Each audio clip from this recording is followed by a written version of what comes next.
fake news na sinugod si Ombudsman Boying sa ospital. Masarap na sinigang ang inalmusal niya kaninang umaga, sabi ni Miko Clavano. Ang sabi naman ni Jason sa, ano sinigang na almusal? May pagkabobo rin yata itong dakilang deodorant ni Ombudsman Boying Rimulya. Wala stick. Sa susunod, gumawa ka ng kapani-paniwala at dapat ang nagsasalita ay yung pamilya, hindi ikaw. Hahaha, ngay! Daming tawa ng kapitbahay ko, mga 500 per DTI approved promo.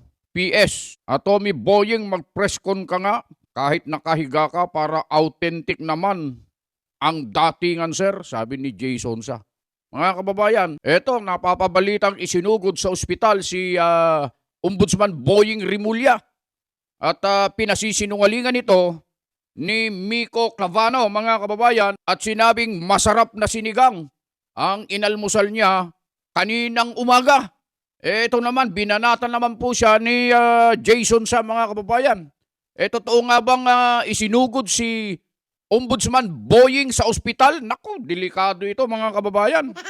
Oo, delikado ito. Nakakatakot po ito. Kung totoo man po ito, o kaya kung hindi man totoo ito, dapat magpa-press con ka na, Sir Boying. Nang sa ganun ay tumigil itong si Jason sa. At kung totoo man din ito, naku, parang matutupad na naman yung wish ni Cara David, mga kababayan. Oo, kayo, ano masasabi niyo tungkol sa bangan nito, mga kababayan? Paki-comment nyo nga po sa baba.